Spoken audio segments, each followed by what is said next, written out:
qu'ils font, que ce soit le cordonnier, ils font de belles chaussures, que ce soit les tailleurs, ils font de beaux habits, mais eux ne sont pas toujours bien habillés ou bien chaussés.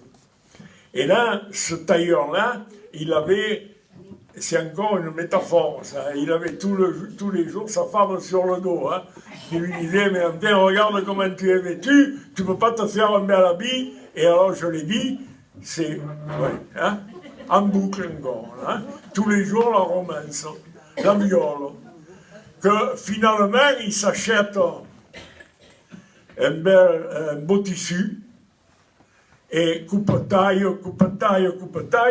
de ce tissu, il s'en fait une belle veste. Mais une veste magnifique qu'il va mettre tous les jours. Une veste que tu mets tous les jours, ben elle sera vite usée. Alors, de nouveau, sa femme sur le dos. Surtout, j'ai oublié de vous le dire, si elle est de Bargemont, hein, la femme sur le dos. Hein. Vous ne savez pas pourquoi. E perché a Bargemont le femme per sa età gli fa 2 cadillons. Alors tous les jours la femme sur le dos. Moi je comprends. Hein? Et alors cette veste il la met tous les jours, que finalement la veste ne ressemble plus à rien, et sa femme lui dit lève-toi cette veste, ta veste elle est toute fritée, elle ne vaut plus rien, mais enfin lève-toi ça, fais-toi autre chose. Alors pour plus l'entendre, il prend la veste, il la défait, hein, et coupe-taille, de cette veste, il s'en fait un gilet, mais un beau gilet. Un peu comme celui de notre ami René. Un gilet magnifique, qu'il va mettre tous les jours. Et un gilet que tu mets tous les jours, eh bien, c'est la même sorte que la veste. Au bout de quelques temps, lève-toi ce gilet, on dirait une estrace ton gilet. Alors, il se lève le gilet, il le défait, et coupe, là vous pouvez m'aider, coupe-taille, de ce gilet, il s'en fait une casquette. Oui, mais pas la casquette américaine, hein, qu'une fois là, le bec d'un côté, l'autre fois là, le bec de l'autre. Il y a même des casquettes américaines qui ont le bec derrière, que quand ils marchent, on dirait qu'ils vont en reculons. Non, c'était la casquette marseillaise à 8 pans, celle que les Marseillais mettent pour aller à l'usine. Elle était belle, cette casquette. Il la mettait tous les jours. Et une casquette que tu mets tous les jours. Finalement, c'est même plus un bonnet. Lève-toi cette casquette, lui dit sa femme. Alors il se lève à la casquette. Et il a défait. Et coupe-taille. De cette casquette, il s'en fait une boutonnière. C'est pas gros une boutonnière, mais c'était une belle boutonnière. Et une boutonnière que tu mets tous les jours, eh bien, elle ne boutonne plus rien. Lève-toi cette boutonnière, lui dit sa femme. Alors, pour plus l'entendre, il a défait. De la pointe des ciseaux, coupe-taille, de cette boutonnière, il en tire un cordon, mais un cordon magnifique. Hein? Ah, il était beau ce cordon. Eh bien, notre couturier, il venait d'inventer le string.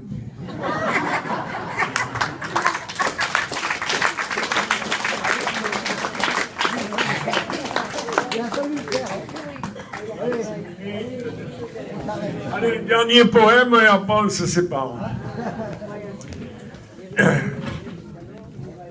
Le souffle qui remue imperceptiblement cette jeune glycine autour d'un vieux sarment, c'est l'âme d'un zéphyr dont je connais l'histoire pour l'avoir déchiffré un jour dans un grimoire.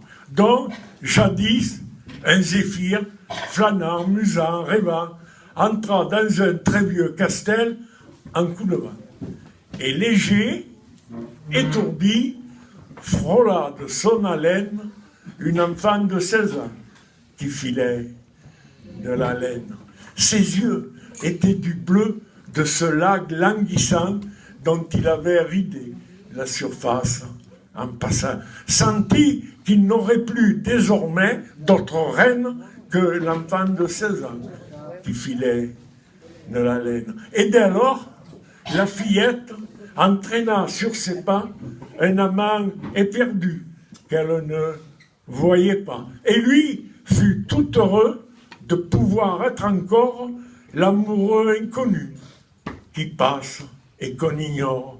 Du temps où se faisait des prés la fenaison, allait chercher de quoi parfumer la maison. Les senteurs de la sauge et de la marjolaine pour l'enfant de 16 ans qui filait de la laine. À chacun de ces mots, il avait un remède. Si la nuit était froide, il se faisait plus tiède. Si l'air était brûlant et le ciel orageux, il ramenait du frais des grands sommets neigeux. Longtemps, il contemplait l'harmonieux dessin des petits doigts dormants sur la rondeur des seins. Et tout enamouré, pour apaiser ses fièvres, sans qu'elle eût à rougir, la baisait sur les lèvres. Hélas, un jour, vêtu d'un somptueux pourpoint, un seigneur arriva qu'on ne connaissait point. Il était jeune et fier.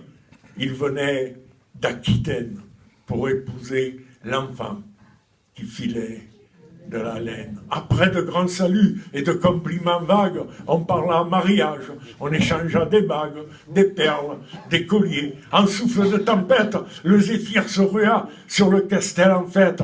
Pendant des jours et des nuits, on l'entendit hurler, secouant les vieux murs pour les faire écrouler. Le zéphyr entreprit une effroyable ronde pour aller se grossir des tempêtes du monde. Et terrible, dévastant les pays traversés, s'en revint au castel après 2 ans passés.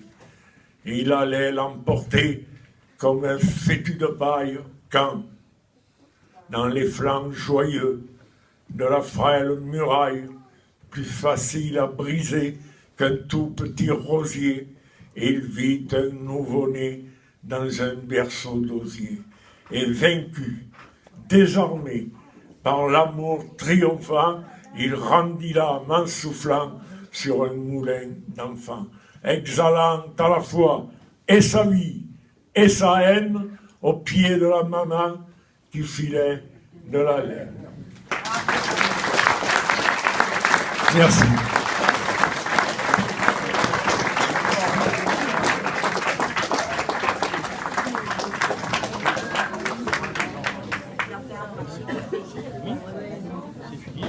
Merci beaucoup à Claude Coste, à son épouse, à René, à Monsieur Hugo, Monsieur Roger, Guigou, Guigou.